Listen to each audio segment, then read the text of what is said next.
Hola, buenas tardes a todos. Sean bienvenidos a Instituto de Estudios Hispánicos. Esta es su casa. A todos y a todas. También aquellos que nos van a seguir en streaming, sean bienvenidos. Estamos en otra conferencia más de la Semana de Revisión Histórica, en la cual, junto con Instituto Canario de Estudios Canarios y gracias al patrocinio del Cabildo de Tenerife, podemos acoger a conferenciantes como el que hoy nos acompaña, Abel Díaz, para hacer una nueva lectura de la historia.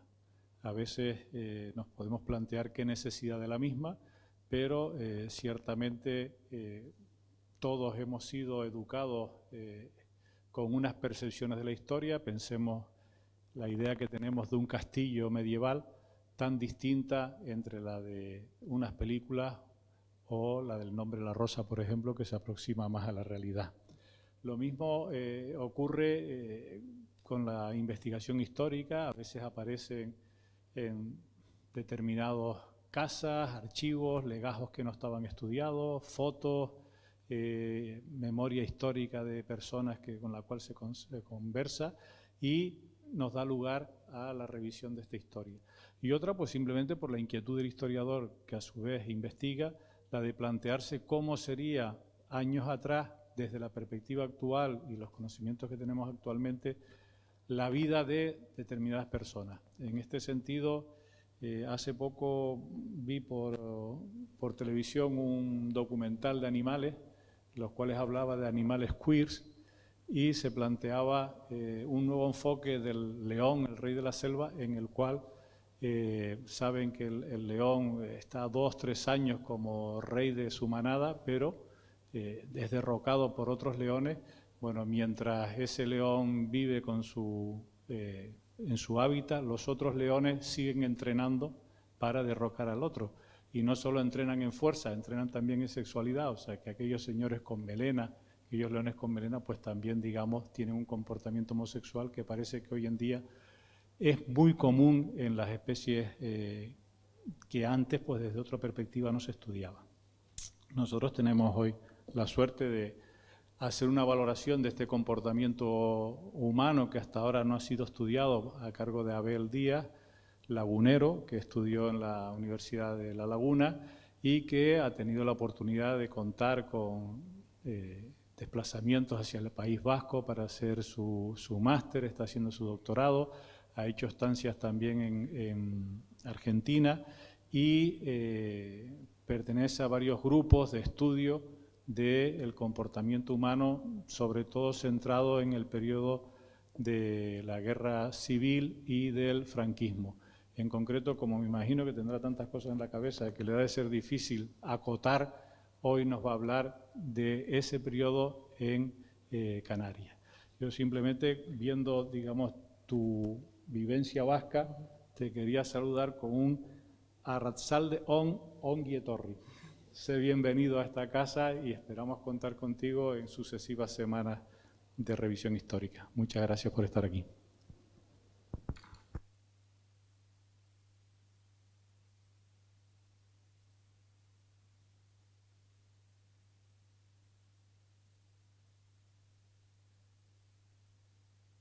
Vale.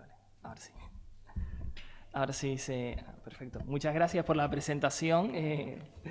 Bueno, yo creo que encuadra un poco de lo que vamos a tratar esta tarde sobre homosexualidad y masculinidad. Pues empezamos con el rey de la selva, así que parece que bueno que vamos por buen camino. Y bueno, agradecer al Instituto de Estudios Canarios y al Instituto de Estudios Hispánicos por llamarme para hacer esta presentación aquí, y sobre todo al público que ha decidido venir y también al que se ha conectado a través de la web para asistir a la conferencia. Yo en principio quiero hacer una presentación de unos 30-40 minutos para que luego haya también un turno de debate y un turno de reflexión, que luego muchas cosas se pueden aclarar en ese espacio de tiempo. Yo creo que es lo más interesante.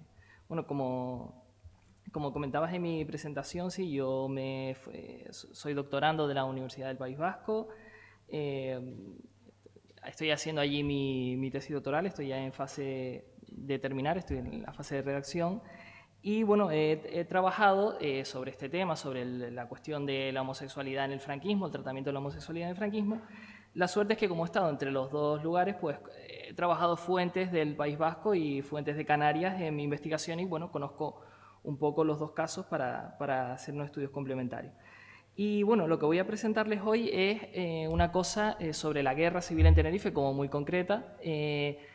Es muy interesante porque, como luego les detallaré con más insistencia, no conocemos prácticamente el contexto de la guerra civil. La documentación que les voy a ofrecer es muy novedosa, yo creo que nadie la había trabajado con anterioridad y creo que los resultados que nos puede dar son muy interesantes para conocer ese periodo tan concreto y además en el territorio de Canarias, que tiene las particularidades que tiene.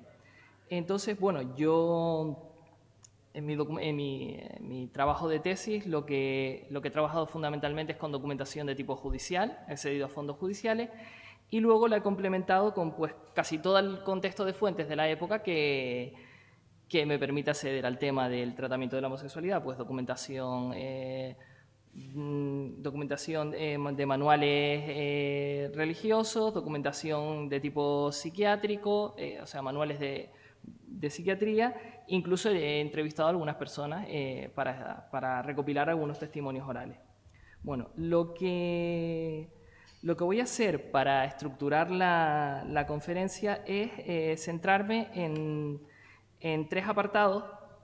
En un primero voy a hacer un pequeño recorrido sobre qué conocemos del franquismo para que se entienda bien esta aportación en lo tocante a la guerra civil, porque en el conocimiento del franquismo veremos que hemos conocido más lo que tiene que ver con los años 70 y 80, que justo ahora comentábamos antes de la conferencia, conocemos mucho ese periodo, y en lo que va hacia atrás pues conocemos muchísimo menos, ¿no? O sea, hemos hecho una historia a la inversa.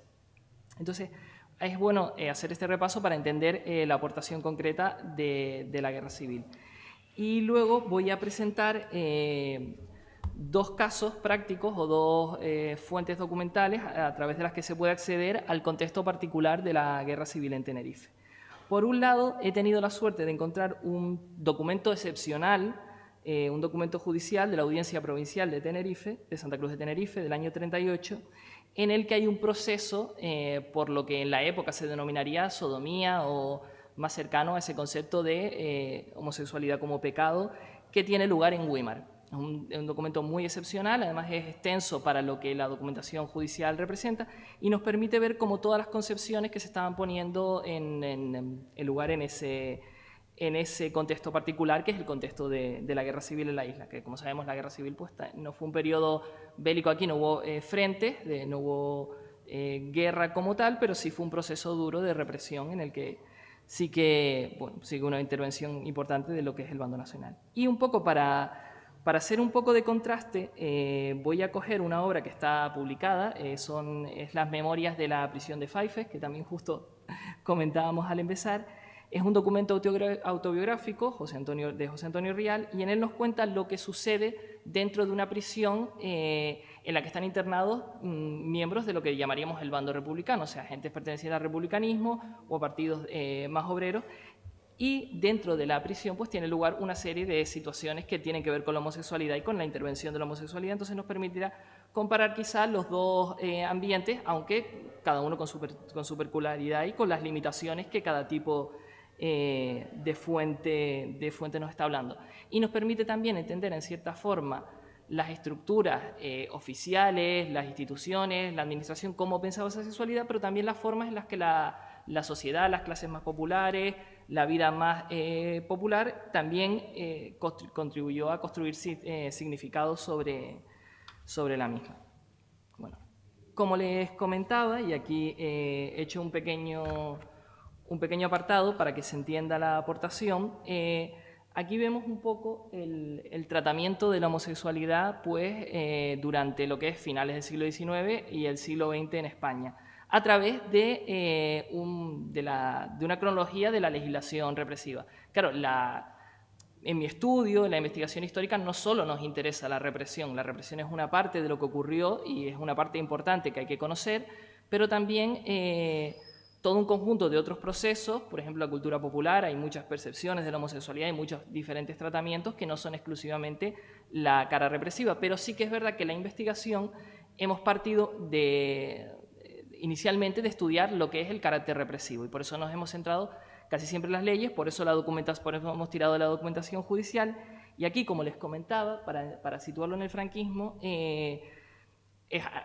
tremendamente conocida pues esta ley de vagos y maleantes del año 54, aprobada esa reforma en el año 54, que en su artículo 2 estableció que la homosexualidad era un delito y se penalizó como tal. Bueno, es famoso aquí en Canarias el campo de Tefía, todos los procesos judiciales que se desencadenaron de ahí. Hay una serie ahora que trata de forma ficcionada esta cuestión. Y bueno, la investigación histórica empezó por aquí. Yo mismo empecé por aquí cuando empecé mi tesis hace años. Empecé por investigar este periodo porque era lo que nos llamaba la atención y donde, digamos, estaba señalado que la homosexualidad había sido castigada y por tanto teníamos fuentes. Vamos a los archivos que en este caso están en Las Palmas de Gran Canaria, en el Archivo Histórico Provincial, y hay cientos de expedientes abiertos por homosexualidad donde se puede estudiar esta cuestión. De hecho, algunas de las primeras de mis publicaciones, Afeminados los invertidos y Afeminados de vida ociosa, la he hecho con fuentes de esta colección de vagos y maleantes de aquí de Canarias y del País Vasco, ¿no? Y como lo mismo, pues, con la ley de peligrosidad del año 70, donde también se estableció los actos, ya no era homosexualidad, eran actos de homosexualidad como delito. Y bueno, también se conoce mucho porque digamos que hay mucha información, incluso hay testimonios vivos. Y de esta parte, pues los textos clásicos, incluso Redada de Violeta, El látigo y la pluma, otras obras de otros autores que han presentado la tesis sobre otros casos, por ejemplo, es conocido el de Barcelona, Jufrou Ajuar, que ha publicado sobre Barcelona. Aquí tengo precisamente un libro que él ha coordinado y hemos publicado recientemente. Ahora se lo enseñaré con más detalle. Y bueno, este periodo es tremendamente conocido.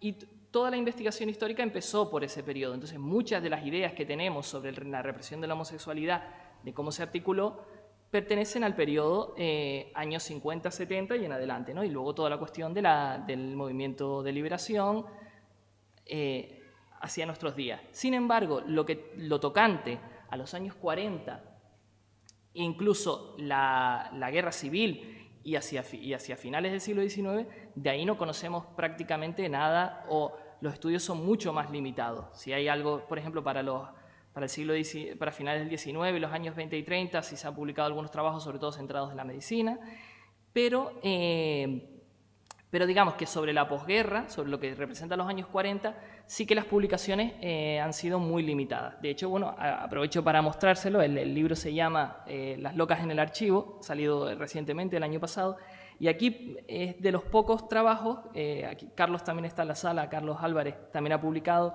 un artículo en el que hemos empezado a trabajar fuentes de la posguerra, fuentes de los años 40, de la década de los años 40, gracias a que la homosexualidad se castigó como escándalo público y de ahí podemos obtener una serie de expedientes judiciales en los que se aplicó este delito y tener información de estos años.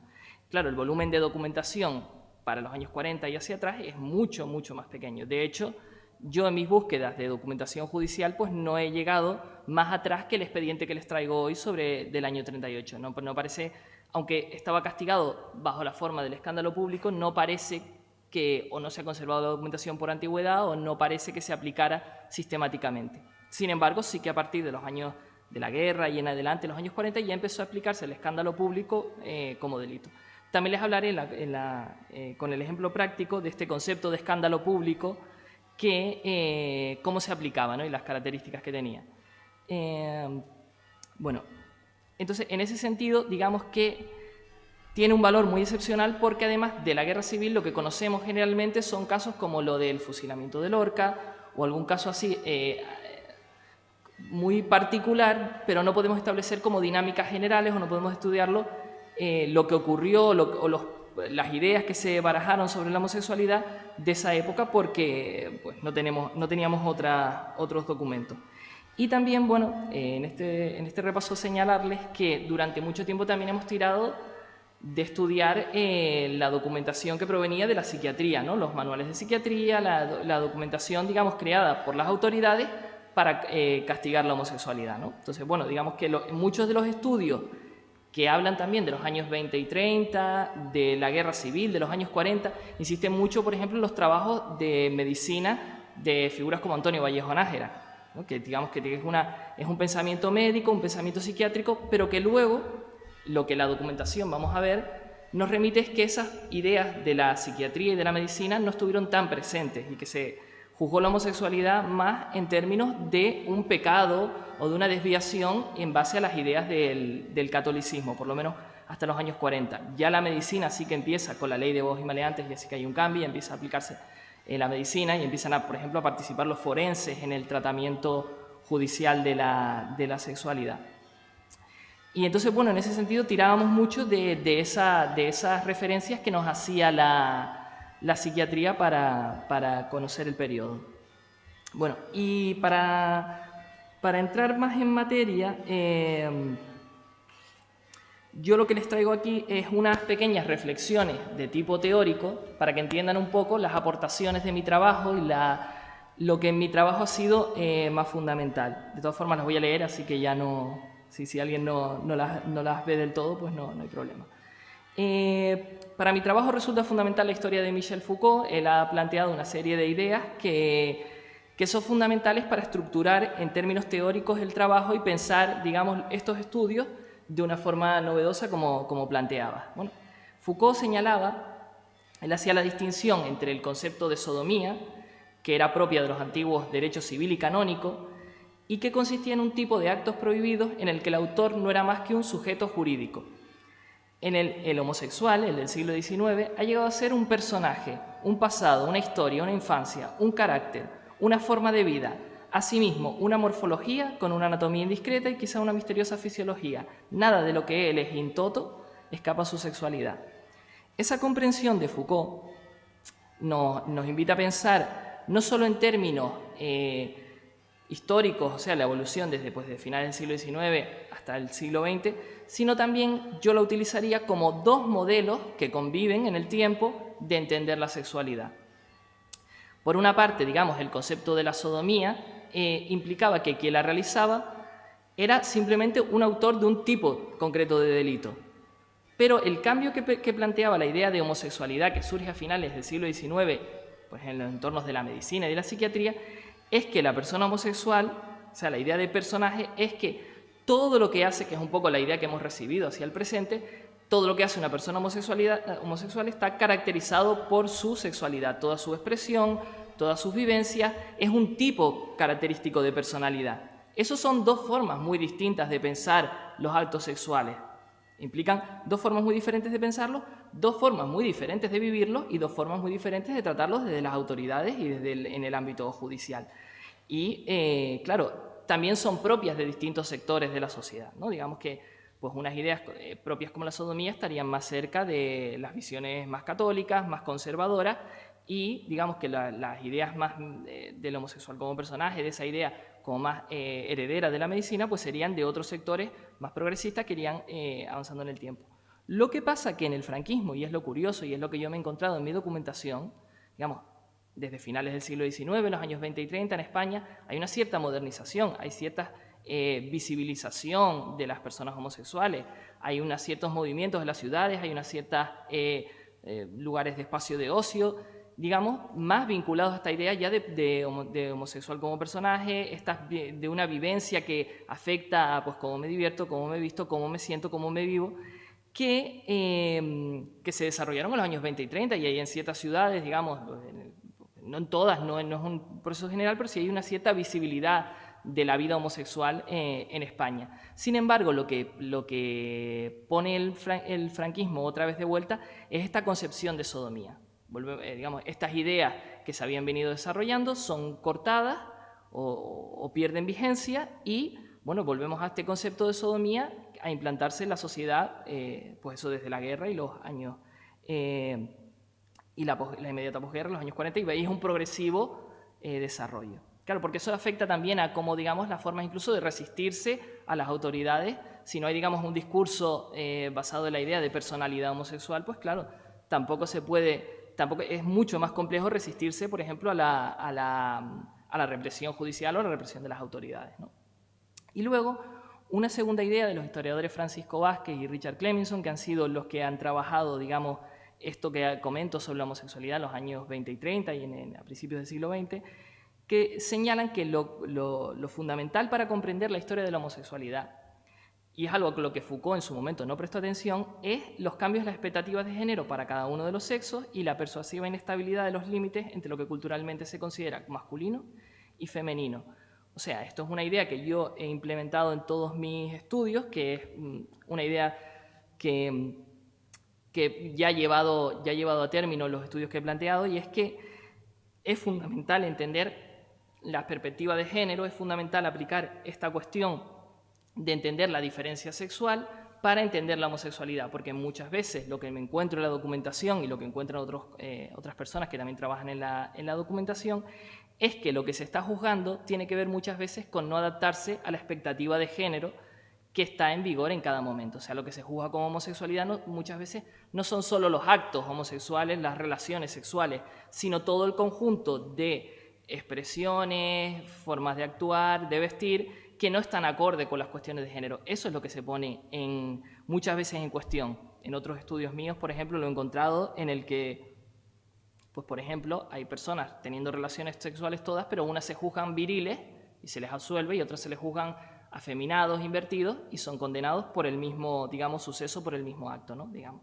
Entonces, es muy importante entender el peso del género. Por eso en mi comunicación ponía el peso en la homosexualidad y la masculinidad, porque digamos que lo que se va a juzgar durante la guerra civil es la adecuación en términos de género. Lo que hay que entender es que el franquismo es un periodo muy largo y las expectativas de masculinidad y de feminidad fueron cambiando mucho durante el propio franquismo. O sea, no es lo mismo en el contexto de la guerra, la posguerra, los años 40, los años 50 y 60, pues va a evolucionar mucho lo que es la diferencia sexual. La diferencia entre hombres y mujeres se va a poner el acento en cosas distintas. Entonces, el contexto particular de la guerra tiene una serie de elementos que lo hacen muy particular y que, ya lo decía en el título de la conferencia, es la camaradería, ¿no?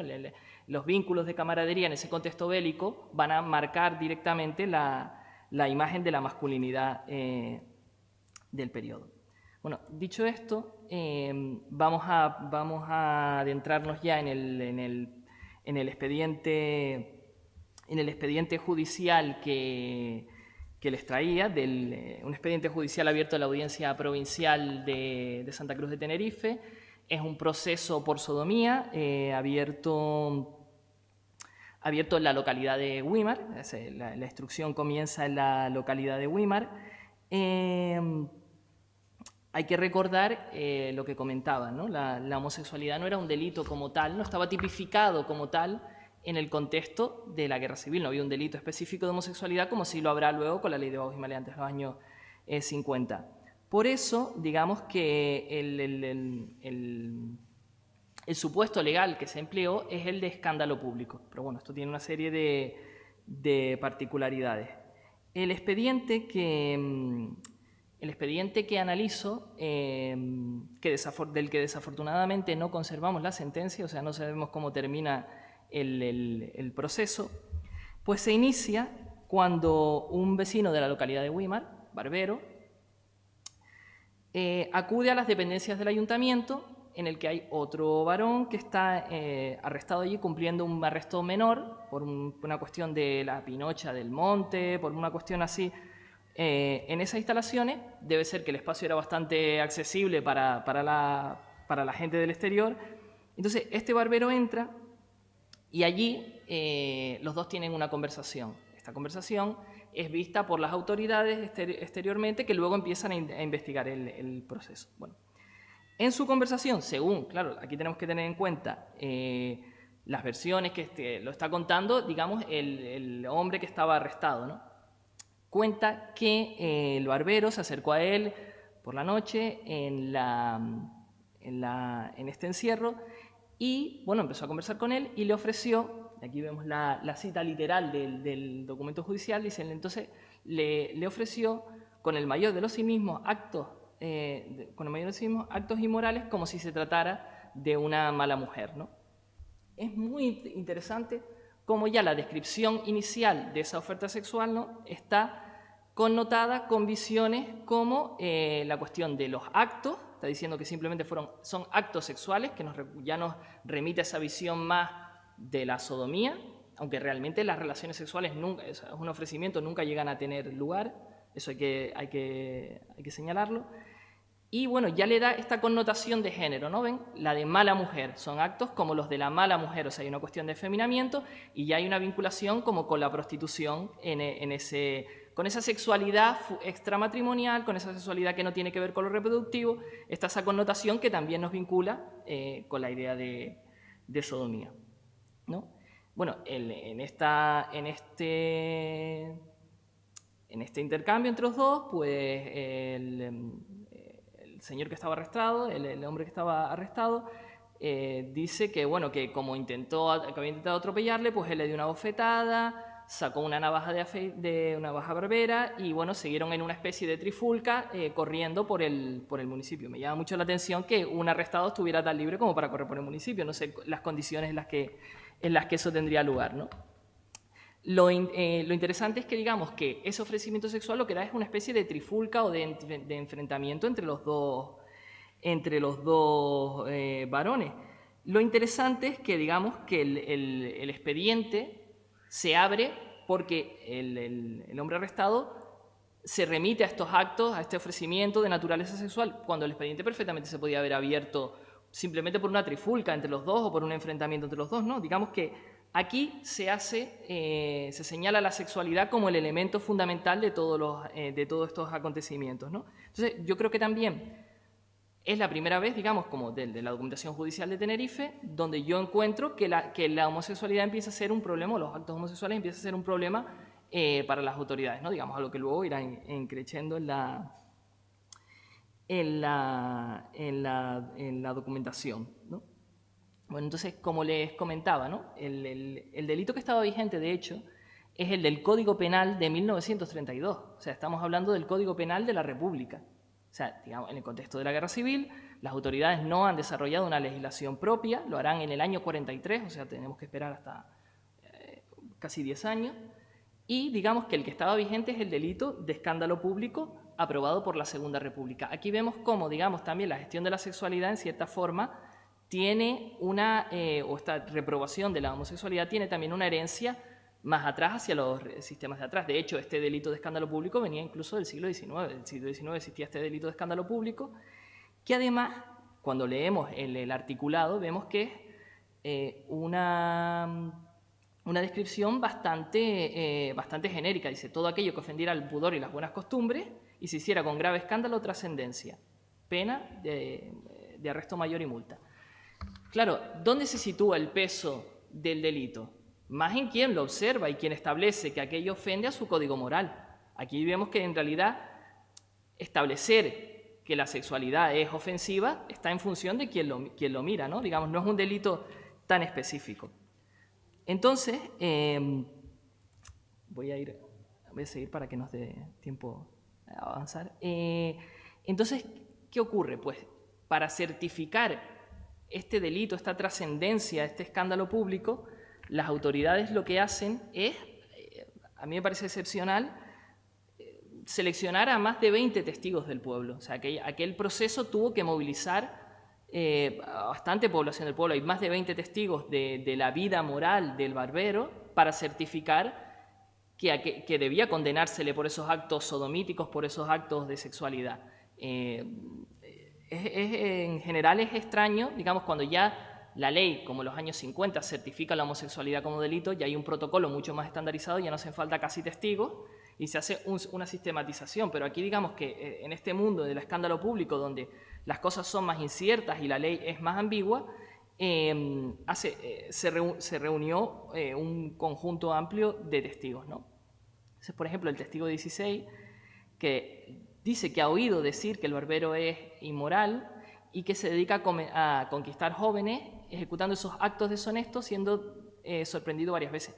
Muchas veces la cuestión de he oído decir, hay una cuestión del rumor público. Es más importante la imagen pública que se está dando de una persona, la imagen pública que una persona tiene en su comunidad, que digamos los hechos, porque en varias de las declaraciones y en general en los expedientes que he estudiado en los años 40, que están muy vinculados a esta idea de escándalo público y de sodomía, pues la cuestión es más la imagen moral, ¿no? Se ha oído decir, se escucha, lo cual yo como historiador no puedo llegar a saber si verdaderamente aquello había ocurrido o no. O sea, yo solo tengo estos testimonios, ¿no? Incluso, pues, y claro, la cuestión de conquistar a los jóvenes. Aquí vemos también con el peso de esa prevención, ese miedo social en torno a pervertir a la juventud de su desempeño hacia la masculinidad o hacia la virilidad, que era la idea de gravedad de esta homosexualidad o de estos actos homosexuales en el contexto, ¿no? O, por ejemplo, el testigo 23, ¿no? que señala que es público y notorio, que tiene en costumbre ejecutar el concubinato. Volvemos a la cuestión exactamente igual de la cuestión de vincular con la feminidad, con ese concepto de prostitución también como esa idea de mujer que no se amolda al modelo canónico de feminidad, ¿no? Digo, es algo que Carlos también ha estudiado mucho en su trabajo sobre las mujeres. Me ha ayudado mucho, ¿no? A entender también esta cuestión. Bueno, y sigue así, ¿no? El testigo 21 incluso dice que los actos deshonestos, sigan hablando todo el rato de actos, ¿no? Pues han sido con hombres y con mujeres, dice, como, bueno, alargando un poco también es más desviado, ¿no? Ha corrompido a la comunidad, ¿no? Digamos, es esa imagen de corrupción de la comunidad. O incluso, testigo 23, cuando se le vuelve a preguntar, porque a veces hay también repreguntas, goza de una merecida fama de maricón. Claro, aquí maricón no es el concepto que nosotros, digamos, incluso podemos usar ahora que la teoría queer lo ha rehabilitado y incluso puede ser hasta un sentido de orgullo. Aquí el concepto de maricón también es esta idea del concepto de maricón que venía de atrás, es la idea de invertido, es como una mujer, ¿no? El maricón es la imagen de María, ¿no? Pues esa imagen de hombre afeminado. Y es por lo que yo lo vinculaba aquí con esta idea de la sodomía como afeminamiento. O sea, hay una constante vinculación entre homosexualidad o actos homosexuales o actos sodomíticos y afeminamiento. Pero como vemos, no es un afeminamiento que tenga que ver con una cuestión de comportamiento o de forma de vestir o de forma de expresarse. Es una cuestión que tiene que ver con este orden de tipo moral. O sea, el afeminamiento en este modelo de la sodomía tiene que ver con la capacidad de contener las pasiones, o sea, la masculinidad esta de los años 20 y 30, de la posguerra, se había construido en esa idea de que la masculinidad católica, claro, que estamos pensando en términos de masculinidad católica, se había construido en torno a la idea de que el hombre católico viril, especialmente viril, era capaz de contener sus pasiones y por tanto no caería en estas formas que debilitaban su masculinidad, que era practicar la homosexualidad. Bueno, debía tener esas relaciones matrimoniales o incluso hay obras estas obras como que se editan por aquella época como Para ti soldado, están muy vinculadas al contexto de la guerra y la posguerra, pues incluso hasta preferir la castidad. O sea, ¿no? Bueno, un hombre que no tenga ni siquiera sexualidad porque la sexualidad es pecado, claro, en este contexto estaba ese peso también específico, ¿no? Y bueno, el segundo de los aspectos que es más interesante de este expediente es que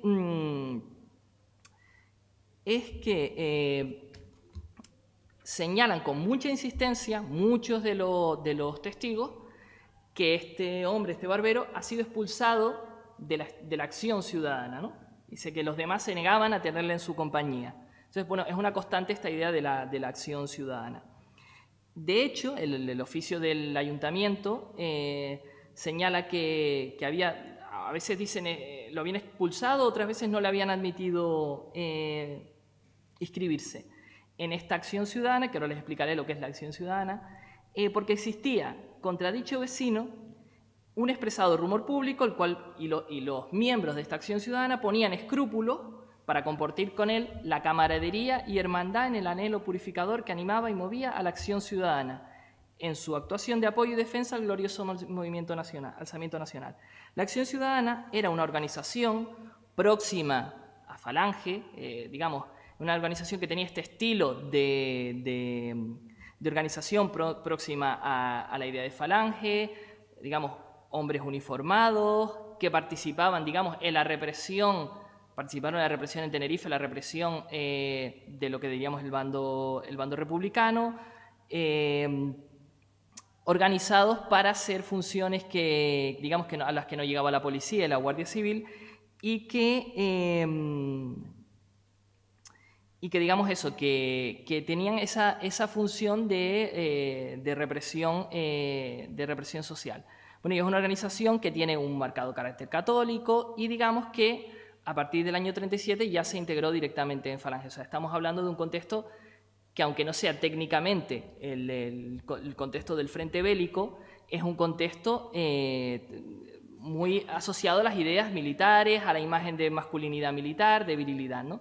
Y entonces, lo que sitúan como centro de esa definición de masculinidad es la camaradería y la hermandad. O sea, esa idea de esos hombres que están juntos defendiendo la nación, que la nación es religión católica también, porque en ese momento para el bando nacional defender la religión es defender la nación, no hay una separación clara. Entonces digamos que le expulsan, este hombre intenta, digamos, inscribirse o participar en la acción ciudadana, y le expulsan de allí porque entienden que sus prácticas homosexuales, sus actos de tal, le establecen totalmente al margen de participar en la camaradería. Claro, la camaradería es la institución viril más elevada en un contexto bélico, incluso en el contexto del ejército, ¿no? Ese vínculo de hombres que son iguales. Digamos, la expulsión de la homosexualidad ahí es central.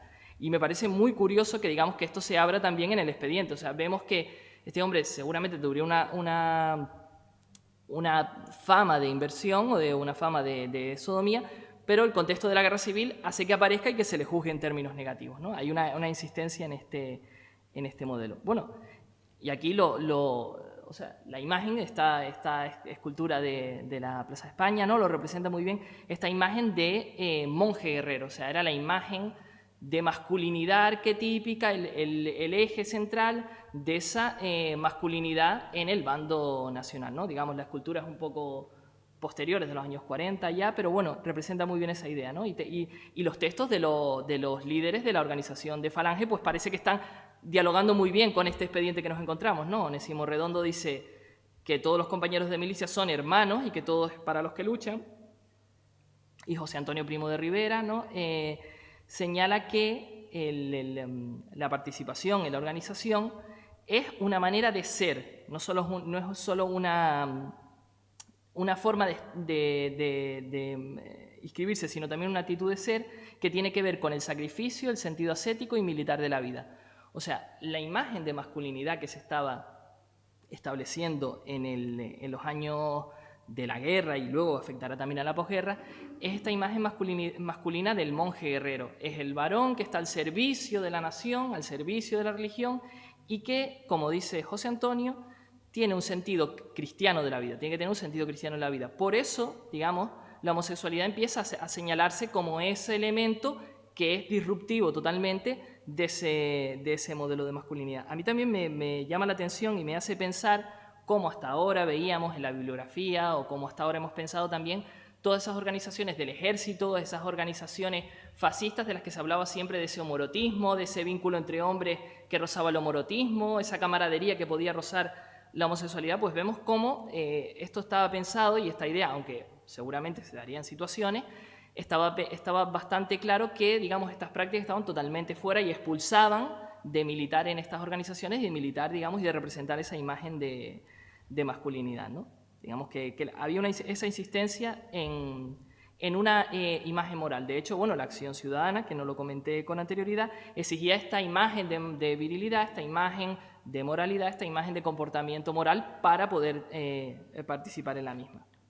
Bueno, y aquí tenemos el Barbero, en su declaración, cómo trata de evadir la sentencia, una sentencia culpabilizadora. Les recuerdo que desafortunadamente no se conserva la condena, a veces nos pasa con la documentación que está incompleta. Bueno, en cualquier caso nos sirve perfectamente para entender el proceso. Y el Barbero, digamos, aquí también se sigue viendo esa idea de la homosexualidad entendida solo como actos pecaminosos. Él no tiene una concepción tampoco de defensa de su sexualidad. También ese discurso hace muy complejo que una persona pueda defender esos actos en positivo, digamos, ante en el contexto particular en el que estamos, ¿no?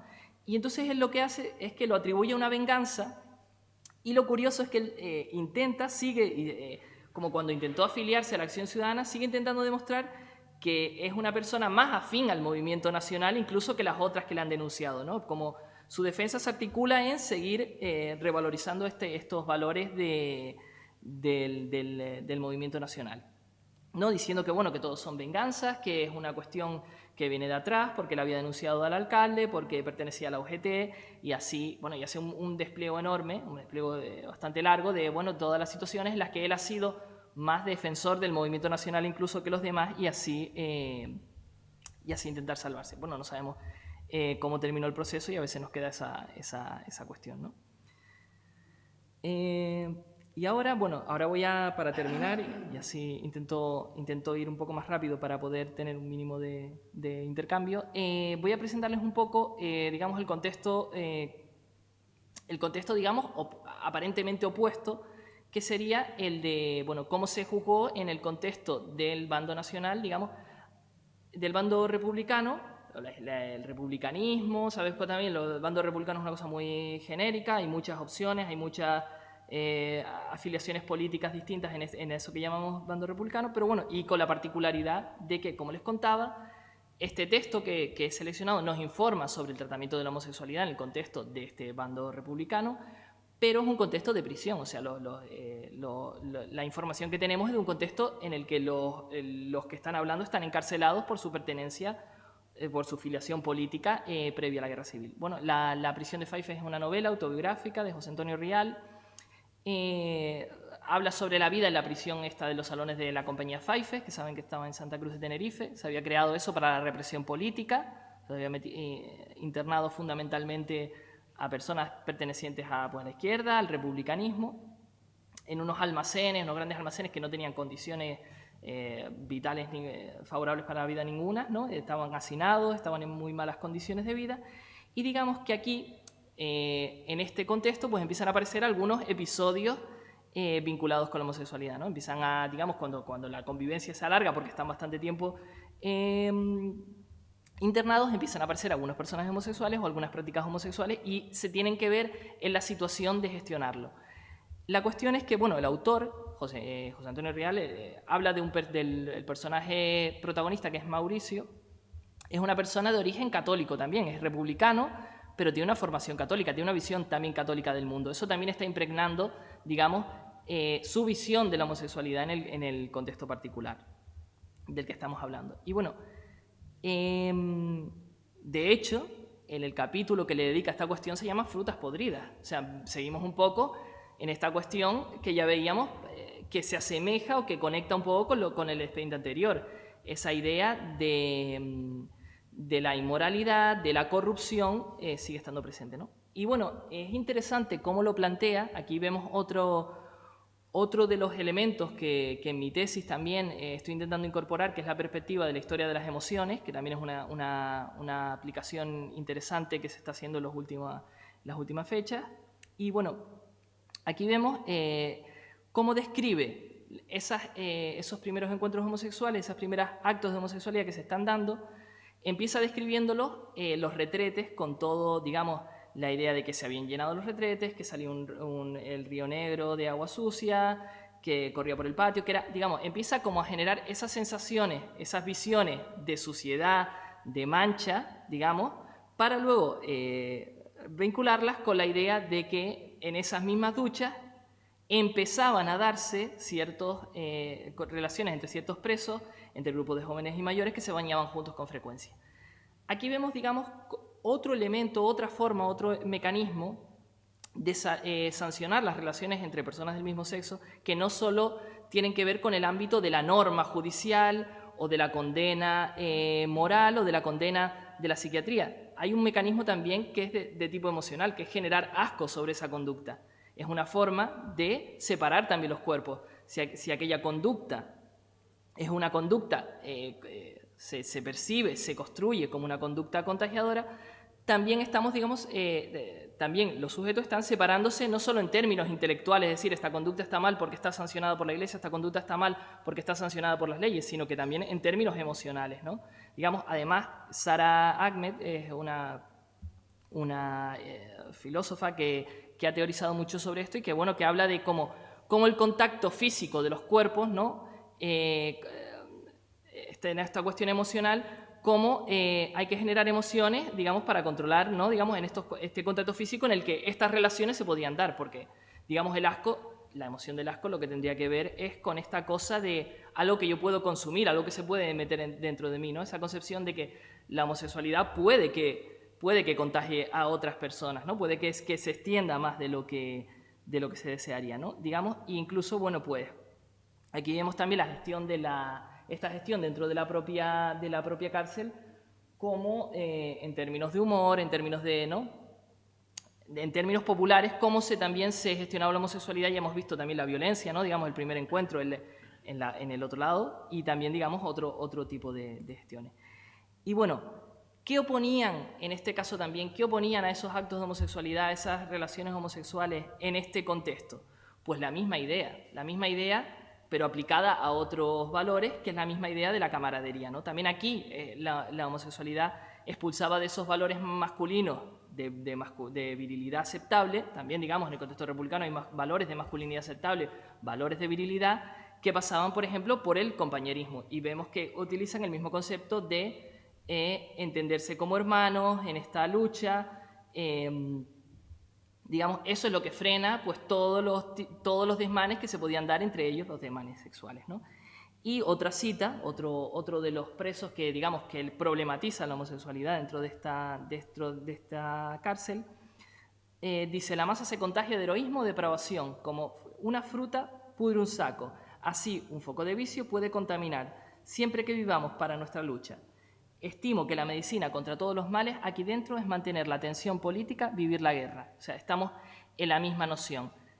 Los valores de masculinidad más elevados son la defensa de, pues digamos, determinadas posiciones políticas, determinada forma de concebir la nación de izquierda, y eso requiere de un compañerismo, requiere de un vínculo de hermandad. Y ese vínculo de hermandad también se percibe como que las prácticas homosexuales lo debilitan, lo afeminan, lo expulsan de ese espacio. Y bueno, yo aquí simplemente para concluir, digamos, para que haya un mínimo, pues diría eso, que la centralidad de la definición de masculinidad en este contexto de la guerra situó, digamos, es la que expulsó a la homosexualidad de la camaradería y la señaló como una práctica totalmente reprobable, y que, bueno, que lo interesante de esto es la aportación que tenemos, digamos, de una visión, eso, pues del contexto particular de la guerra civil en Tenerife, y creo que es mejor callarme para que haya tiempo para el diálogo, así que muchas gracias por escucharme y...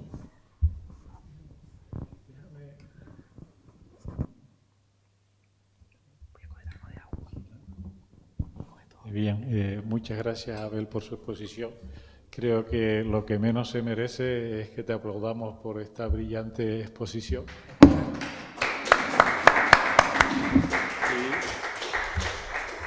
Y no sé si en la audiencia hay alguien que quiera apostar por alguna pregunta así para romper el hielo, o si a través de streaming alguien nos ha dirigido alguna pregunta. Si no, pues yo por aprovecharte y exprimirte un poco más,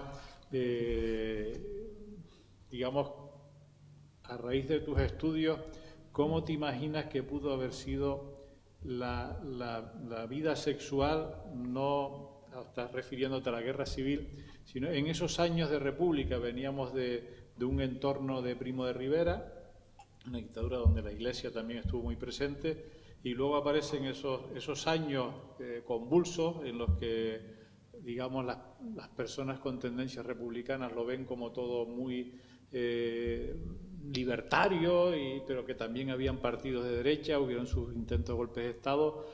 Por ejemplo, estuvo ahí Luis Cernuda como poeta, aparte de Lorca, etcétera. O sea, ¿cómo crees tú que se pudo haber vivido en ese momento esa idea no de salir del armario, sino de vivir una sexualidad, digamos, más completa por parte de todos los seres humanos que en aquel momento vivían en esa época de república en las diferentes partes de España? Porque, como tú dices bien, aquí se dice, bueno, que no hubo guerra civil porque no hubo tiros, no hubo, digamos, guerra, confrontación bélica, pero sí que hubo guerra civil, lógicamente. Sí, bueno, yo es algo que me planteo muchas veces y que creo que no hay una respuesta como única. Creo que, bueno, que esos movimientos de vanguardia seguramente se dan en determinados lugares, en determinadas ciudades, asociadas a determinadas figuras que se visibilizaron en ese contexto. Sí que es verdad que hay un movimiento como cierta visibilización, ciertos espacios lúdicos que a lo mejor se convierten en espacios de reunión, pero yo creo que eso está circunscrito como a unos espacios, a lo mejor a algunas ciudades concretas, a algunas prácticas concretas, ¿no? Y digamos que incluso también las autoridades, para las autoridades de la República, o para las autoridades, digamos, de ese principio del siglo XX, también están observándolo. O sea, el delito de escándalo público está presente. O sea, hay unos límites también en lo que se puede mostrar públicamente, ¿no? Digamos, ese elemento está presente ahí.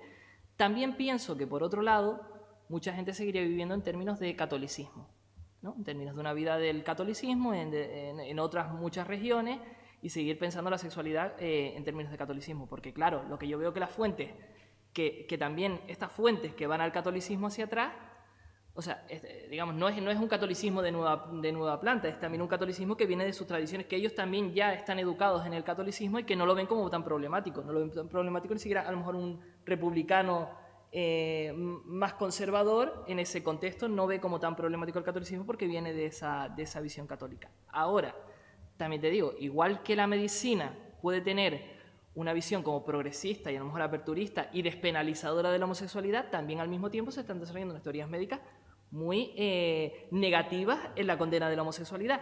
Y al mismo tiempo diría que lo que mi experiencia de las fuentes me dice también es que el catolicismo también puede ser muy represivo, pero también hay unas visiones populares del catolicismo en la que, bueno, pues la homosexualidad no es tan problemática o no se condena, porque de este expediente nos dice que seguramente esta figura ya era bastante conocida en el pueblo, ¿no?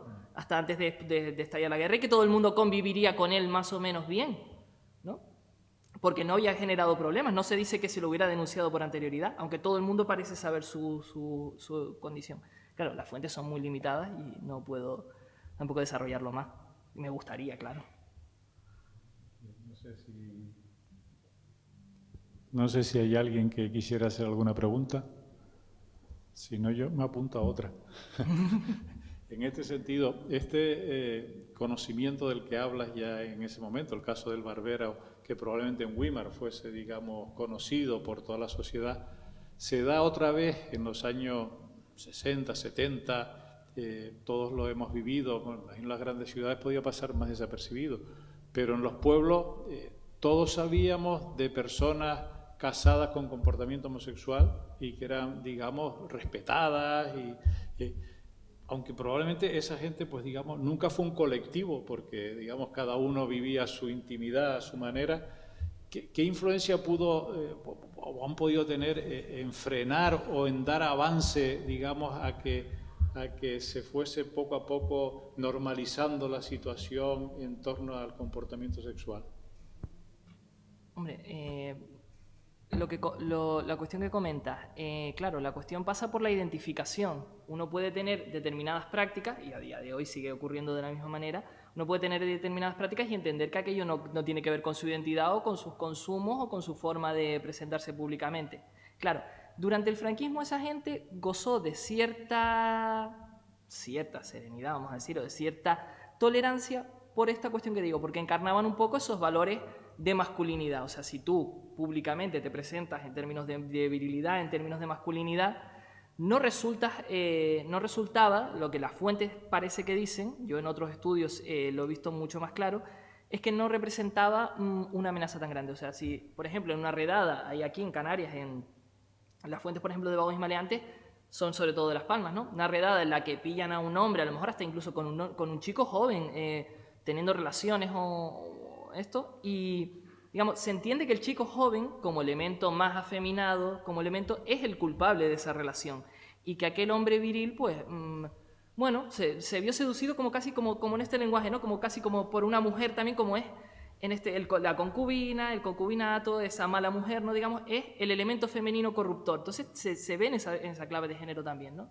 Entonces, por eso esas personas, ahora, que esas personas tuvieron un papel en yo creo que no, que esas personas, digamos, vivieron su sexualidad y la vivieron de aquella manera como pudieron, pero no creo que esas personas tuvieron ningún papel. O sea, el papel lo tuvo la gente que, digamos, se identificó, y la gente que se identificó era, por ejemplo, pues la gente más humilde, que había ya, digamos, sido castigada por la policía y vigilada por la policía constantemente, bueno, la transición también sobre todo las personas trans también, ¿no? Digamos que ahí su elemento de afeminamiento, por ejemplo, las mujeres trans, pues era percibido como un problema grande, ¿no? Y era visible, era, digamos, ¿no? Entonces ahí sí que hubo un foco de castigo, porque lo que se quería castigar sobre todo, lo que dice las fuentes, es ese elemento de no adecuarte con el sexo que te han puesto, ¿no?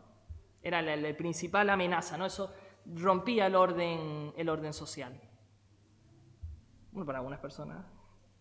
Y en los carnavales, cuando los perseguían, en los 60 o los 70, vamos a decir, cuando se vestían así de mujeres, salían persiguiendo a las mujeres. Sí, bueno, y los testimonios orales, claro, no es este contexto, digamos, ya es los años 60, 70, ya es otra lógica, pero, y muchas veces lo que comentaban es que se hacían redadas policiales justo previamente a las semanas de carnaval, a sabiendas de que, bueno, digamos, claro, las islas eran territorios mucho más pequeños, las ciudades eran mucho más pequeñas, la población se conocía mucho más, se sabía quiénes eran los afeminados, los invertidos de cada barrio, y se hacían redadas preventivas. Y entonces me lo han contado testimonios orales, muchos lo que hacían es pues irse al interior, a los pueblos, con familiares a los pueblos, como para escapar de esas redadas a lo mejor que se daban en la ciudad de Las Palmas o en Santa Cruz de Tenerife, ¿no? Que eran los más visibles.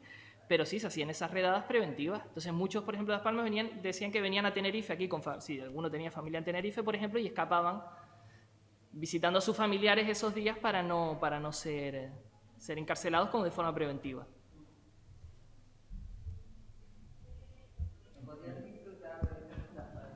Bueno, del carnaval ni de la vida en general, ¿no? También me lo digo yo en esa época del carnaval. Claro. Sí. Tenía una pregunta que yo creo que es importante señalarla o que la explicitaras bien. ¿Cuál sería la diferencia entre el castigo de la homosexualidad antes y después de la ley de vagos y maleantes, por ejemplo? Y luego, en relación a la cárcel de Tefía, si el tratamiento de la homosexualidad también por parte de los propios presos políticos republicanos era similar a la que se daba en Fife o no, por lo que tú conoces. Esas serían las dos preguntas. Gracias. O sea, ¿puedes repetirme la primera? Perdona, es que sí. quedé ya reflexionando sobre la segunda. La primera sería la diferencia entre el castigo de la homosexualidad y definición de la misma antes y después de la aplicación de la ley de vagos y maleantes. Sí. Y vale, la segunda es la de... Claro, la ley de vagos y maleantes vino a endurecer el sistema. O sea, estas cosas son un poco contrarias a como solemos pensar. Parece que el franquismo fue muy duro al principio y muy represivo, y luego fue ablandándose. Pues con la cuestión sexual parece justo al contrario.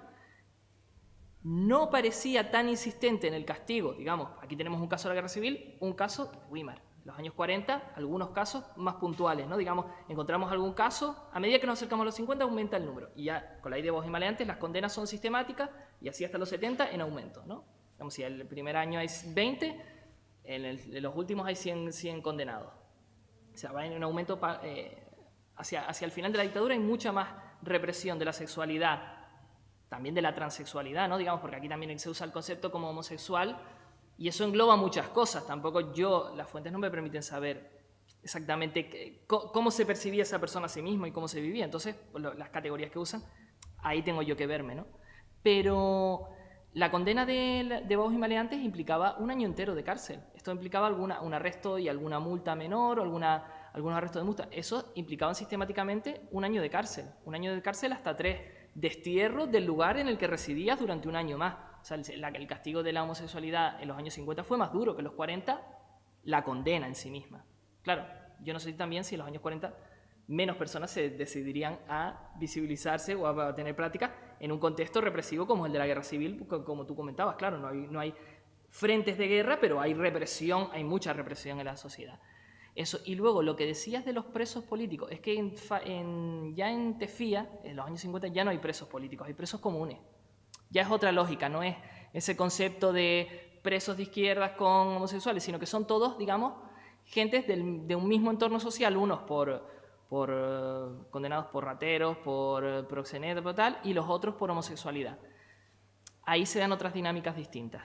¿no? Digamos, yo creo que se dan esas dinámicas de rechazo violento, de violencia física, y también de algunos que practicarían la homosexualidad y que eran virilis, que eran masculinos y que no se les condenaba por ello, ¿no? Están esas dos dinámicas, pero es otro contexto ya totalmente distinto. O sea, por eso insistía yo mucho en la cuestión de entender los periodos, o sea, que aunque hablamos de franquismo, cada periodo tiene unas particularidades muy distintas y condiciona mucho el resultado.